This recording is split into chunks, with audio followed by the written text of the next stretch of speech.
A man is a hero not because he is braver than anyone else, but because he is brave for 10 minutes longer.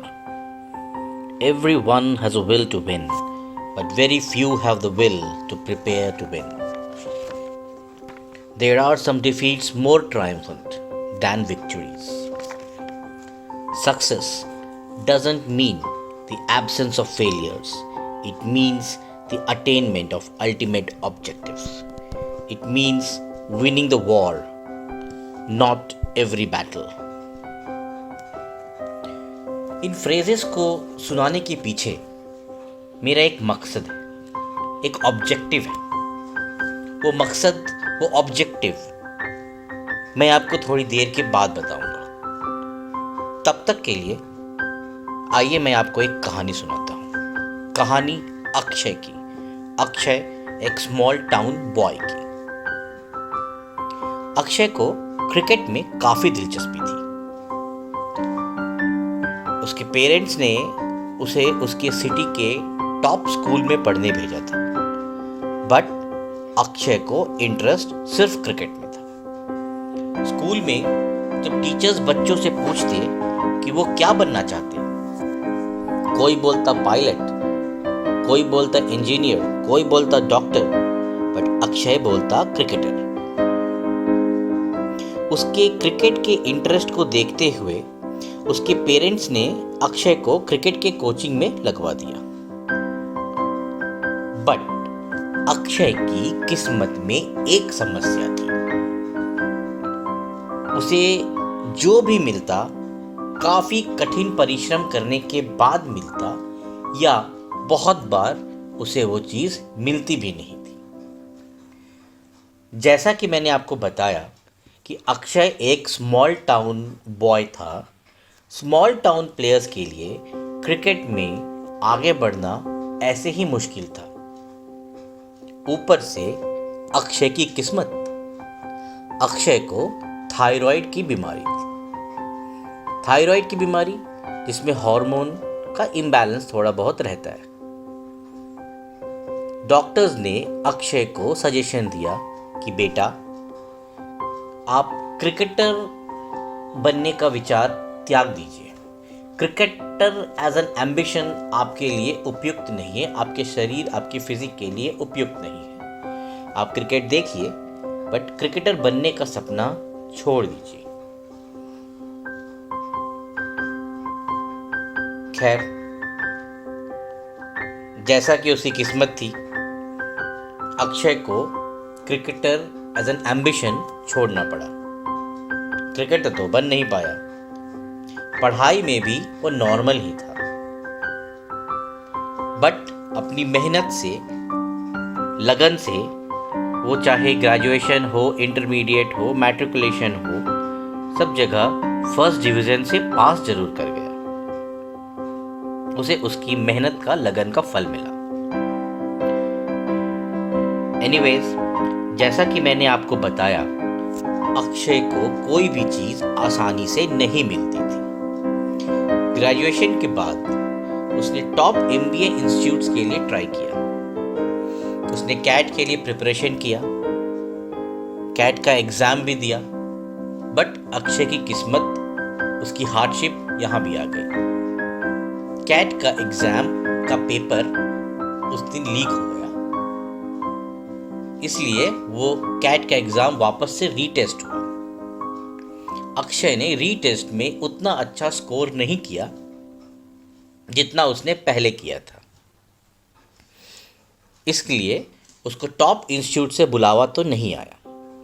But इस बार अक्षय ने किस्मत पे ज़्यादा इंतज़ार करने का नहीं सोचा और एक बी क्लास लेकिन डिसेंट एमबीए इंस्टीट्यूट में एडमिशन ले लिया। आफ्टर एमबीए जब जॉब प्लेसमेंट का टाइम आया, तो अक्षय को उसकी पसंद की जॉब कैंपस से नहीं मिल रही। एक समय ऐसा आया जब उसके इंस्टीट्यूट के सभी लड़के प्लेस हो गए, सिर्फ 4-5 लड़कों का प्लेसमेंट नहीं हुआ, उसमें अक्षय भी एक शामिल था। अब अक्षय ने एमबीए एजुकेशन लोन लेकर पढ़ी थी, तो लोन का ईएमआई तो चुकाना था। अक्षय ने सोचा कि अगर जॉब लेने में देर हुई तो ईएमआई की जिम्मेदारी उसके फादर पेरेंट्स के जिम्मे आ जाएगी। इसलिए मजबूरी में अक्षय ने एक जॉब पकड़ ली।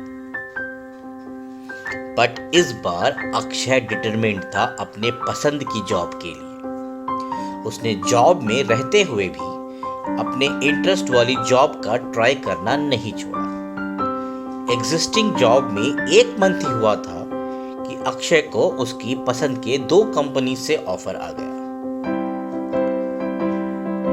हार जाओ तो खफा ना होना मेरे यार, हार जाओ तो खफा ना होना मेरे यार, फिर करो कोशिश कोई जीतोगे अगली बार, फिर करो कोशिश कोई जीतोगे अगली बार। ये पंक्तियां अक्षय के जीवन में बिल्कुल सटीक बैठती हैं।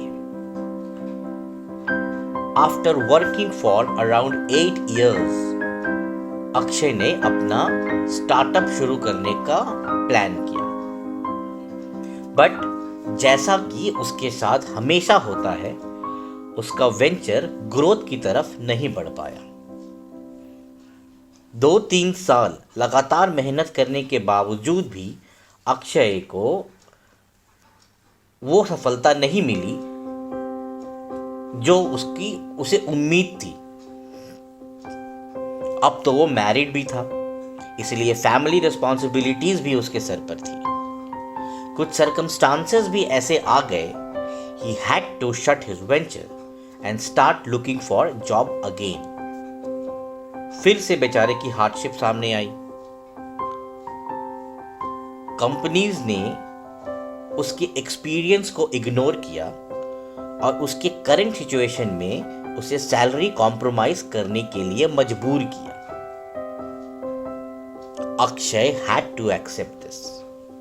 आखिर फैमिली की रिस्पॉन्सिबिलिटी जो थी, जैसा मैंने आपको पहले बताया था, उसे मिलता सब था, बट आफ्टर हार्डशिप, बहुत ही मेहनत करने के बाद। Finally he switched 2 jobs within 1 or 2 years, but got a very decent package and a very good designation। Akshay की कहानी तो अभी भी बन रही है, जो शायद मैं आपको 3-4 साल के बाद फिर से अपडेट करूंगा।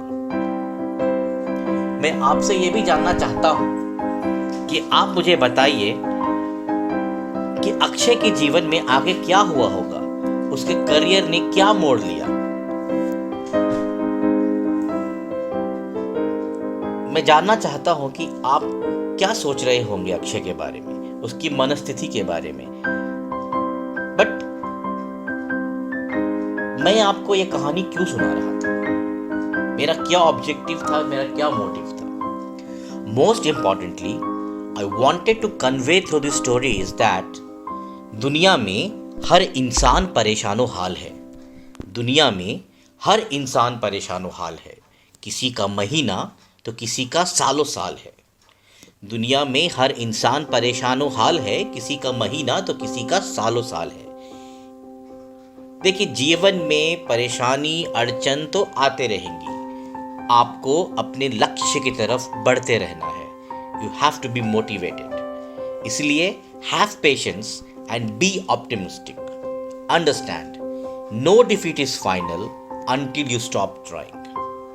Remember, मुस्कुराकर गम का जहर जिसे पीना आ गया, मुस्कुराकर गम का जहर जिसे पीना आ गया, ये हकीकत है जहां में उसे जीना आ गया। आशा करता हूं आपको मेरी ये कहानी अक्षय की कुछ प्रेरणा, कुछ इंस्पिरेशन ज़रूर देगी। आप मुझे कमेंट्स में शेयर कीजिए अगर आपने भी ऐसा कुछ अपने आसपास एक्सपीरियंस किया होगा, या ऐसा कोई और मोटिवेशनल मैसेज जो आप दुनिया को देना चाहते हैं। मैं अपने चैनल के द्वारा दुनिया तक अपने व्यूअर्स को ये पहुंचाना चाहूँगा। तब तक के लिए thank you very much for watching these videos. Stay tuned with Verbi channel. Please like, subscribe, watch and share.